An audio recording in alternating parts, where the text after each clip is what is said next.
meeting is being Good afternoon, ma'am. recorded. Yes, good afternoon. Yes, Mr. Ambuj. Meeting is Many being thank you transcribed for and being summarized.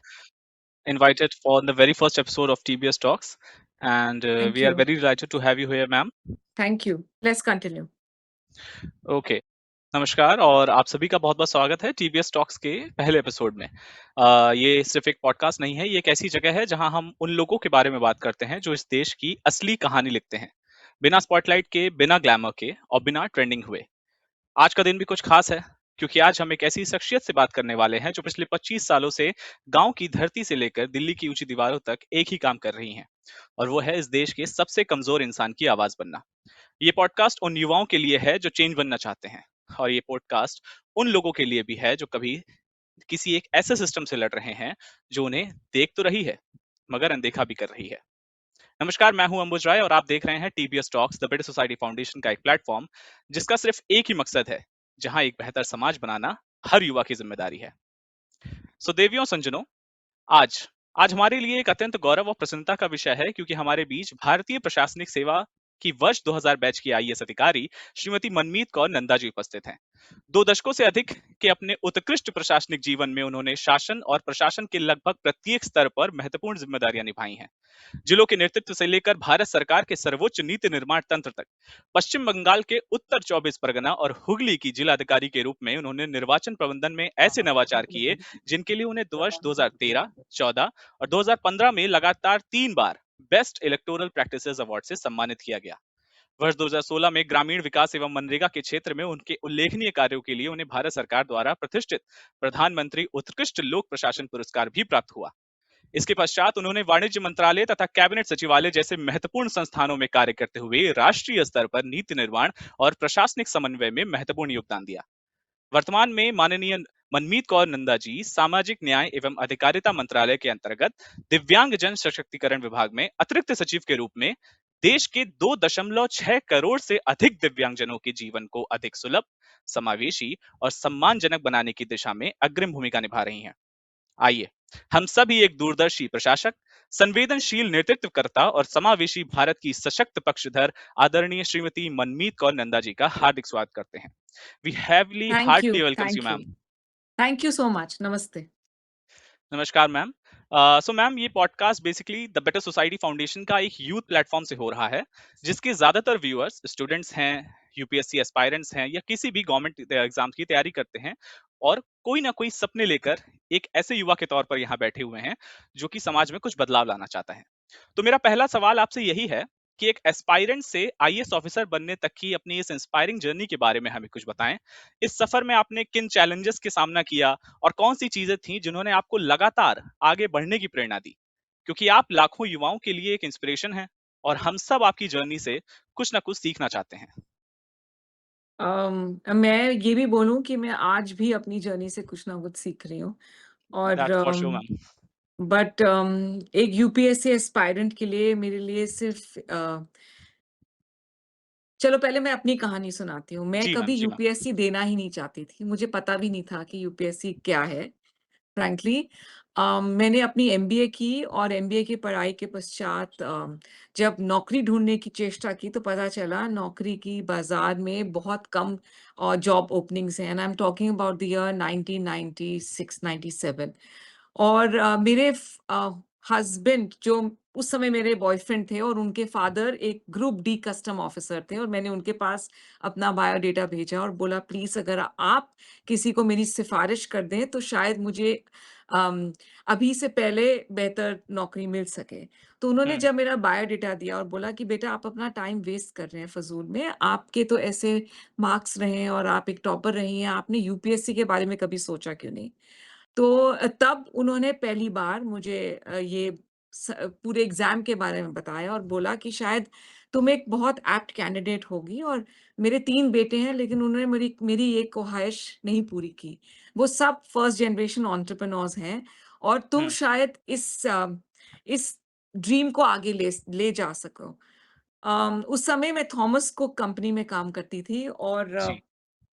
मैंने बोला ठीक है। फिर हमारी शादी तय हुई कुछ महीनों के बाद और शादी के 1 साल के बाद मैंने यूपीएससी की तैयारी शुरू की और ये उनका उनका ही आशीर्वाद है। और शायद भगवान की यही मर्ज़ी थी कि मैंने अपना यूपीएससी का पहले ही अटेम्प्ट में परीक्षा में सफलता प्राप्त की और आईएएस बन गई मैं। और लेकिन मेरा एक्चुअली टफ पार्ट उसके बाद शुरू हुआ, क्योंकि एक मैं मेंटली प्रिपेयर्ड नहीं थी कि यूपीएससी मुझे कहाँ और किस दिशा में ले जाएगा, नंबर 1। क्योंकि मैं हमेशा से शहरी अम, वातावरण में बड़ी और पढ़ी हूँ। I have never lived in a small city और अ टाउन और अ मुफस्सल एरिया और अ ग्रुप और अ टियर टी 2 सिटी। और फिर शादीशुदा होने के कारण उन पारिवारिक बहुत सारे उलझनों में से निकल के मैं यूपीएससी और वेस्ट बंगाल काडर में पहुंची। सो आई थिंक मेरे शुरू के 7-8 साल बहुत संघर्ष अ, वाले थे, लेकिन मेरी परिवार ने और मेरे mother in law, father in law, मेरे माता-पिता और सबसे ज़्यादा मेरे हस्बैंड ने मेरी मुझे सपोर्ट किया। And during that entire time I also had my 2 children. But मेरे करियर के शायद सबसे संघर्षमय साल वो थे, लेकिन जो मैंने साल अपने डिस्ट्रिक्ट मैजिस्ट्रेट के दौरान बिताए हैं, जो दोनों डिस्ट्रिक्ट्स में हुगली और नॉर्थ 24 परगनास में, वो शायद मुझे वही बनाते हैं जो आज मैं हूँ। It taught me the power of being an IAS officer. It taught me the power of how by just doing my job, मुझे कुछ कैटास्ट्रोफिक पायलटिंग या बहुत बड़ी चीज़ें नहीं करनी थी। मुझे जो सरकार की डिफरेंट स्कीम्स थी, अगर मैं उन्हीं को लागू करूँ और अपना काम सिंसेरिटी से कर रही थी और सही तरीके से कर रही थी और एक टीम को इंस्पायर कर पाती और उन्हीं हुँ, को आगे ले जाती, और जो कार्य जिस तरीके से करना होता है, उसी तरीके से मैंने अपने 6-7 साल जो मैंने डिस्ट्रिक्ट मैजिस्ट्रेट के तहत बिताए हैं, और उसी दौरान मैंने मुझे ऐसे लगता है कि मैंने एक्चुअली भारत सरकार की स्कीम्स को, राज्य सरकार की स्कीम्स को ग्राउंड लेवल पे इम्प्लीमेंट करके जो मुझे संतुष्टि मिली है, दैट जी is ma'am. Been so humbling, so gratifying, and I think that has shaped me and shaped my future as an officer in this in the bureaucracy. And I'm a very proud officer, and I'm very proud to be this um, untold story of building the India that I dream of. There is so much more that I would want to do for my country, but at least I know that I have earned my salary every month. That's all. Thank you ma'am. Actually we are fortunate enough that आपके जैसे leaders, आपके जैसे IAS अधिकारी हमारे साथ हैं, जो देश की प्रगति में इतना योगदान करना चाहते हैं, और हम जैसे युवा आप लोगों से ही सीख के आगे बढ़ते हैं। तो इसी में आगे बढ़ते हुए मेरा एक सवाल आपसे इसी फील्ड से रिलेटेड था कि जब आपने गवर्नेंस के लगभग हर लेवल पर काम किया है, चाहे वो डिस्ट्रिक्ट एडमिनिस्ट्रेशन से लेकर स्टेट गवर्नमेंट तक हो, या फिर कैबिनेट मिनिस्ट्रीज के साथ काम करना हो, या डिफरेंट मिनिस्टर्स के साथ काम करना हो, ऐसे में अगर आपको अपनी पूरी एडमिनिस्ट्रेटिव जर्नी, जो कि पिछले 25 सालों से भी लंबी है, उस जर्नी में किसी एक पोजीशन को चुनना हो, किसी एक पोस्टिंग को चुनना हो, जिसमें आपने भारत को सबसे करीब से देखा हो, जहां पे आपने भारत का वास्तविक रूप देखा हो, तो वो ऐसा कौन-सा अनुभव होगा, ऐसी कौन-सी पोस्टिंग होगी? जिला अधिकारी के रूप में हम सबसे ज़्यादा भारत के पास हैं और उसको एकदम बहुत ही क्लोज़ दृष्टि से देख सकते हैं, और हमें तब रियलाइज़ होता है कि उम, जिसको हम कहते हैं इकोनॉमिक पार्टिसिपेशन, जिसको हम कहते हैं कि फार्मर की क्या नीड होती है, आंगनवाड़ी में क्या इम्पोर्टेंट चीज़ें होती हैं जो हम कर सकते हैं इंटरवेंशन के दौरान। हमें सर्विसेज़ को कितना इम्पोर्टेंस देना चाहिए, और अम जिसको हम किताबी भाषा में पढ़ते हैं, जीडीपी एंड टोटल जी, फर्टिलिटी जी, जी। Rate, birth rate, industrialisation, agricultural output, वो सब मैंने अपने जब जो 6-7 साल की डिस्ट्रिक्ट मैजिस्ट्रेट की नौकरी में देख पाई हूँ, और उसका हिस्सा बन पाई हूँ। एक बहुत अज़ीज़ समय मेरे को याद आता है, जब क्योंकि आपने मुझे पूछा, एक हमने रियलाइज़ किया था कि स्वच्छ भारत अभियान उसी समय हम लोगों ने 2014 से शुरू हुआ, लागू हुआ, जी, जी। और शायद 2014-15 की बात है, और हम लोग टॉयलेट्स या टॉयलेट्स बनाने में, रूरल सैनिटेशन प्रोग्राम में ये बहुत एक इम्पोर्टेंट हिस्सा होता था, और तभी भी हमने रियलाइज़ किया कि आज हम in we are in the year of 2014-15, and yet हम सैनिटेशन और रूरल सैनिटेशन के ऊपर इतना फोकस देना पड़ रहा है हमारे देश को, while we were still probably reach the moon that time, and we were almost going to reach the Mars at that time, and yet rural ग्रामीण भारत में ये सब चैलेंजेस अभी भी थे। और तब हमने नॉर्थ 24 परगनास में एक कैंपेन उठाया कि जब हम टॉयलेट्स बनाएँगे, एक कैंपेन ये भी चलाएँ कि हाथ धोना हुँ, कितना ज़रूरी है और उसका एक वर्ल्ड रिकॉर्ड बनाने की कोशिश करें। तो उस दिन हमने शायद नवंबर का महीना था, हमने लोकल विलेजेस लीडर्स से लेकर पंचायत कर्मीज़, ग्राम पंचायत के प्रधान, councillors, municipalities, municipal organisations, police, teachers, anganwadis, आशा कर्मीज़, students, both primary, secondary, high school, सब लोगों को लेकर एक बहुत बड़ा कैंपेन चलाया, जहाँ कई लाखों लोगों ने एक टाइम पे अपने आप को एजुकेट किया about how we need to wash our hands every time we use the loo, किस तरीके से हमें हाथ धोना चाहिए। और अम, इस कैंपेन के तहत हमने बहुत सारी मोटिवेशनल बातें की, आईईसी प्रोग्राम किया, तो वो एक बहुत इम्पोर्टेंट दिन था मेरी ज़िंदगी का and I keep it very close to my heart. That's great ma'am. जैसे आपने बताया कि बेसिक कम्युनिटीज़ जब हम 2014 में भी देख रहे थे कि अभी बेसिक कम्युनिटी जितनी भी हम लोग को चाहिए कि हम जब डेवलप्ड नेशन की तरफ बढ़ना चाहते हैं, विकसित भारत की तरफ बढ़ना चाहते हैं, तो उसमें सैनिटेशन जैसी बेसिक रिक्वायरमेंट भी अभी इंडिया के पास नहीं हो पा रही थी। तो उस दौरान की बातों को आपने इस तरह से तवज्जो दी, तो अब जब आप आगे देखती हैं और ये पाती हैं कि आम तौर पर लोग एजुकेशन मिनिस्ट्री हो या हेल्थ या कॉमर्स मिनिस्ट्री हो, इन सारी मिनिस्ट्रीज़ के बारे में लोग जानते हैं। लेकिन जब department of empowerment of person with disabilities के बारे में कभी डिस्कशन होता है या कभी बातचीत होती है तो बहुत कम लोगों को इसके बारे में जानकारी होती है। तो सबसे पहले क्या आप हमें सरल शब्दों में ये बता सकते हैं कि आपका डिपार्टमेंट क्या करता है और इसका प्रभाव आखिर आम नागरिक के जीवन पर किस तरह से पड़ रहा है? दिव्यांगजन सशक्तिकरण विभाग एक जी। मिनिस्ट्री ऑफ सोशल जस्टिस के अंतर्गत ये 2012 में बना था और ये जी। इस डिपार्टमेंट का यही काम है कि दिव्यांगजनों के जीवन को और सरल और सुगम्य कैसे बना सके। एंड इस डिपार्टमेंट के तहत हम ऑफ कोर्स हमारा स्टेक होल्डर पॉपुलेशन जो हमारे सेंसस के हिसाब से हमारे दिव्यांगजन की टोटल पॉपुलेशन है और उनके रिहैबिलिटेशन, उनको असिस्टिव एड्स, उनकी जीवन को और सुगम्य बनाने के तरीके, एक्सेसिबल इंडिया कैंपेन, सुगम्य भारत और उनकी एजुकेशन के लिए डिफरेंट स्कॉलरशिप प्रोग्राम और स्कीम्स चलाता है। लेकिन मैं ये बताऊँ कि ये विभाग एक बहुत महत्वपूर्ण काम कर रहा है और शायद इस मंच के तहत मैं ये भी बताना चाहती हूँ कि अगर हम दिव्यांगजन सशक्तिकरण के लिए काम कर रहे हैं, it is only for implementation of these schemes, but the work for दिव्यांगजन और दिव्यांगजन की सशक्तिकरण के लिए एक्चुअली भारत सरकार, राज्य सरकार, शायद लोकल बॉडीज़, हर एक सरकार at appropriate government at every level is responsible. जी ma'am. Accessibility or empowerment of persons with disability is not the work and the mandate of only Department for Empowerment of Persons with Disabilities और मैं ये शायद अपने हर public event में, अपनी हर written speech में, हर spoken speech में यही बोलती हूँ।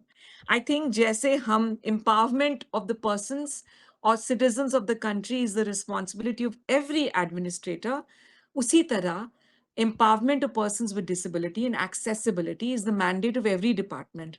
जी मैम। And I think इसीलिए और इसी इम्पोर्टेंस को रखते हुए शायद इस डिपार्टमेंट का um, इसको इंक्लूड किया गया, इसको अलग एक अस्तित्व दिया गया।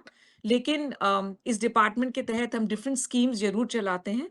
जैसे कि स्कॉलरशिप की एक स्कीम है जिसमें डिफरेंट कंपोनेंट्स हैं।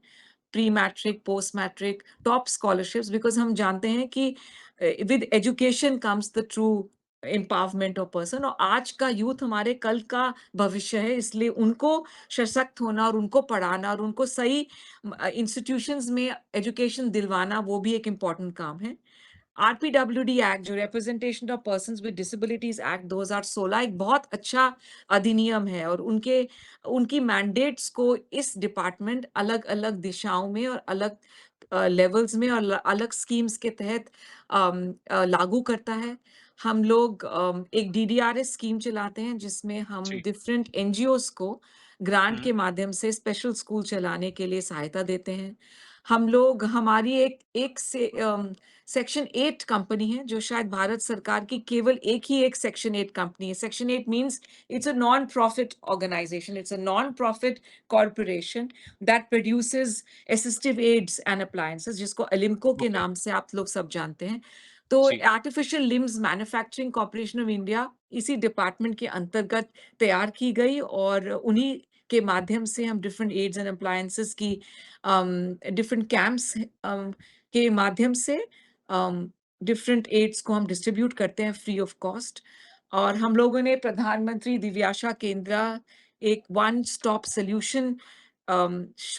शॉप सॉल्यूशन है जहां पर आप फ्रीली वॉक इन करके मॉडर्न एवरीडे क्लिनिक्स की तरह वॉक इन करके आपका असेसमेंट भी होता है और आप वहां पर अपनी असिस्टिव एड्स एंड अप्लायंसेस को ले भी सकते हैं। तो ये कुछ हमारी स्कीम्स हैं जिसके अंतर्गत हम अपना एक छोटा पहल चलाते हैं, लेकिन आपके माध्यम से मैं ये भी बताना चाहती हूँ कि हर सिटीजन, हर डिपार्टमेंट और हर गवर्नमेंट की रिस्पॉन्सिबिलिटी है। Thank you ma'am. जैसे कि आपने बोला कि this is going to be a platform व जहाँ पे हर एक युवा, हर एक यूथ जो कि सोशल मीडिया प्लेटफ़ॉर्म से हमारे साथ जुड़ा हुआ है, उस तक हम इस डिपार्टमेंट की जितनी भी स्कीम्स हैं, उनको वहाँ पे हम उनके सामने रखना चाहेंगे। और the British society foundation works in this direction only. हमारे डिफरेंट डिपार्टमेंट्स हैं, जहाँ पे हम डिफरेंट डिफरेंट नेशनल हेड्स के माध्यम से, वॉलंटियर्स के माध्यम से, ऑफलाइन एंड ऑनलाइन दोनों तरीकों से, किस ना किस तरीके से हम गवर्नमेंट की जितनी स्कीम्स हैं, उसकी बेनिफिट्स को वीडियोज़ के माध्यम से लोगों तक प्रमोट करते हैं और साथ ही इन पर्सन जाके लोगों तक जागरूकता फैलाने का भी काम हम कर रहे हैं।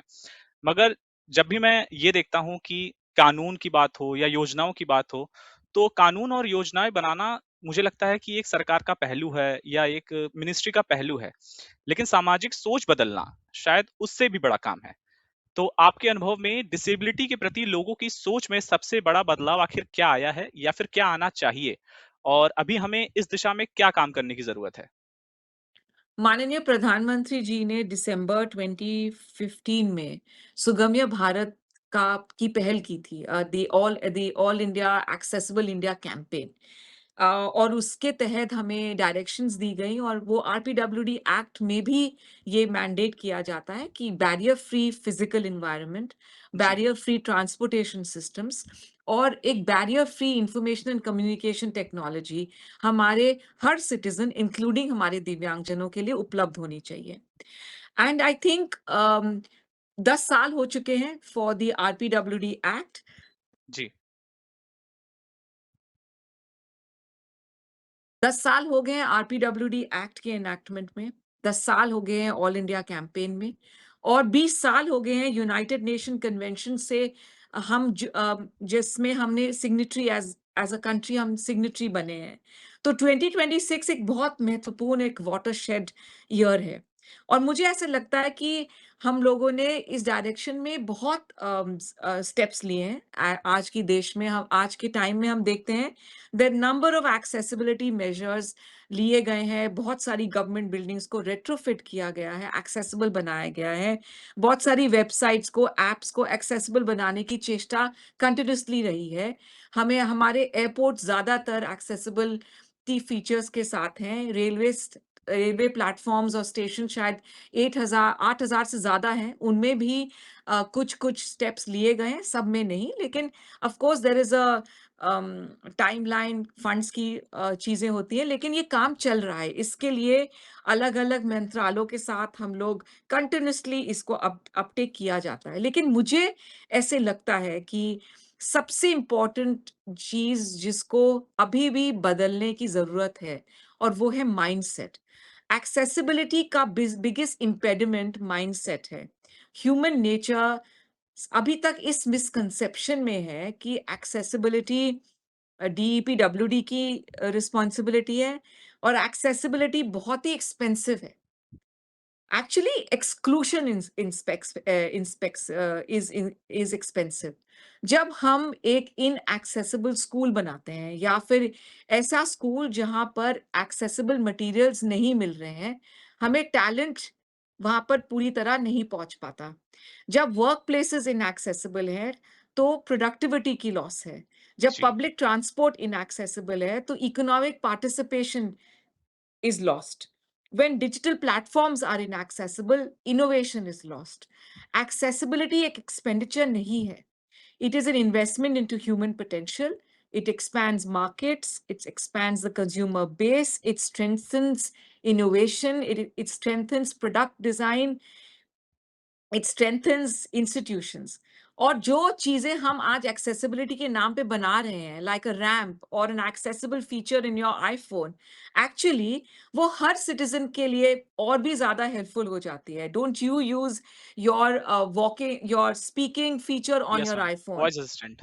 And a ramp is used both by a elderly person, by a pregnant woman, by a parent pushing a pram, or by somebody who has a temporary disability. और आज की interview I hope close captioning में available होएगी so that it is available for the hearing impaired people also. It helps different learners, it helps multilingual audiences.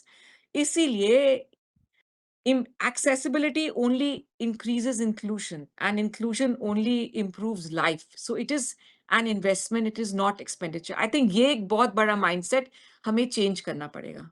So although मैं एक question ये पूछना चाह रहा था कि आपने एक्सेसिबिलिटी की बात की और हम अक्सर कहते हैं कि एक्सेसिबिलिटी किसी एक संस्था के प्रयासों से संभव नहीं है। इस संदर्भ में अगर आज के युवाओं के लिए आपका कोई संदेश हो, क्योंकि आपने जैसे बोला कि कॉलेजेस में, वर्क प्लेस में और समाज में इंक्लूसिविटी को बढ़ावा देने के लिए हमें काफ़ी कुछ करने की आवश्यकता है। लेकिन मुझे जहाँ तक लगता है कि हम एक वर्ड बहुत ही आजकल चल रहा है जिसके रिगार्डिंग इंडिया को काफ़ी डेवलपमेंट की ज़रूरत है, वो है civic sense. Because we do not see people like another person in front of me. If that person is disabled, then we see that person inhuman or not appropriate to us. So इस बदलाव के लिए हमें कितना काम करने की जरूरत है और क्या इसमें केवल आपकी मिनिस्ट्री या हर मिनिस्ट्री के डिफरेंट रोल्स को समझना जरूरी है या सिविक सेंस को इम्प्रूव कैसे कर सकते हैं हम इंक्लूसिविटी को बढ़ाने के लिए? I strongly believe and agree with you. Our country is something जिसमें civic sense की बहुत अभाव है. And no single ministry ये create कर सकती है. No single NGO इसको campaign से या corporate इस campaign को बदल सकता है या किसी एक academic institution से नहीं हो सकता. I think ये एक intersectional issue है. It comes hmm. at the intersection of early childhood education in schools, in colleges. It comes at the intersection of families themselves being more inclusive and ji. understanding and accepting individuals as they are, as they exist. मतलब हम सबको stereotyping issues में अगर मैं एक गोल इंसान हूँ और मुझे आप एक स्क्वायर बॉक्स में फिट करना चाहेंगे वो पॉसिबल नहीं है. जी। Accepting diversity is something that needs to happen. It needs to be happen in our education, in employment, in healthcare, in culture, in governance. It is everybody's business, and it needs to start right from the earlier years. As a person comes into this world, it has to be practiced in families, it has to be practiced in whatever religion we believe in, it has to be practiced in every school we attend, it has to be practiced in every organization that we are a part of.